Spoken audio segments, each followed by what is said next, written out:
Kisah nyata ini diambil dari buku Mengapa Aku Pilih Islam penerbit PT Intermasa, ada pada halaman 203.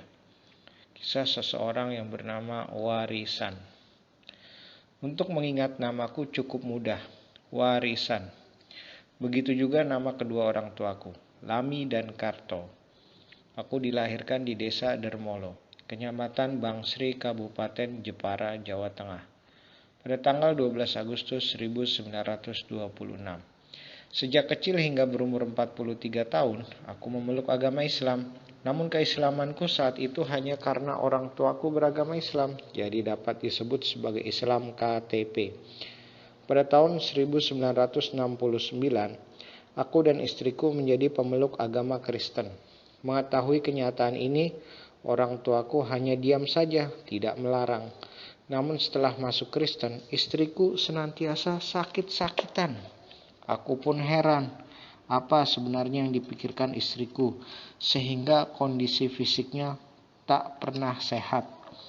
Kudesak istriku berterus terang, bahwa sebenarnya ketika ia kuajak masuk Kristen, pikirannya selalu bimbang dan hidupnya tak mantap, meskipun ia rajin ke gereja. Namun batinnya senantiasa dalam kegamangan. Harapannya agar diberikan kesembuhan tak juga dikabulkan Tuhan.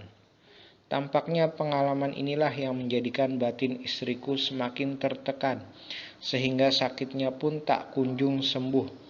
Padahal ketika masih beragama Islam, pengalaman batin yang pahit seperti itu tak pernah ia alami. Daripada hidup selalu dalam kegamangan dan tekanan batin, akhirnya kami memutuskan untuk kembali masuk Islam.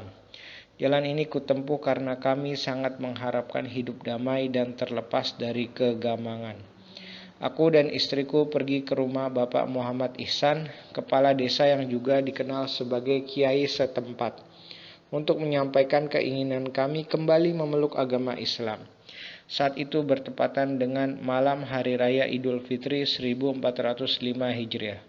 Kami mengikrarkan 2 kalimat syahadat di hadapan Kiai Muhammad Ihsan, dengan disaksikan para tokoh masyarakat dan aparat desa setempat. Pada hari berikutnya aku mengabari perihal keislamanku pada Pak Rashidin, Kepala Koperasi Unit Genting PTP 18, Balong. Mendengar kabar gembira itu, Pak Rashidin langsung bersyukur dan mengucapkan selamat kepadaku. Bahkan pada hari itu beliau menjanjikan kepadaku bahwa Jumat depan ia akan bertandang ke tempatku bersama sejumlah tamu. Pak Rashidin tak memungkiri janjinya. Pada hari Jumat aku kedatangan tamu sebanyak 60 orang. Mereka ternyata jemaat tahlil dari desa Bumi Harjo, tempat tinggal Pak Rashidin. Pada acara semacam tasyakuran tersebut, aku diminta untuk menceritakan latar belakang kembalinya aku ke pangkuan Islam. Akhirnya aku ceritakan pengalamanku di hadapan para tamu. Alhamdulillah setelah menjadi muslim, istriku tidak pernah sakit-sakitan lagi.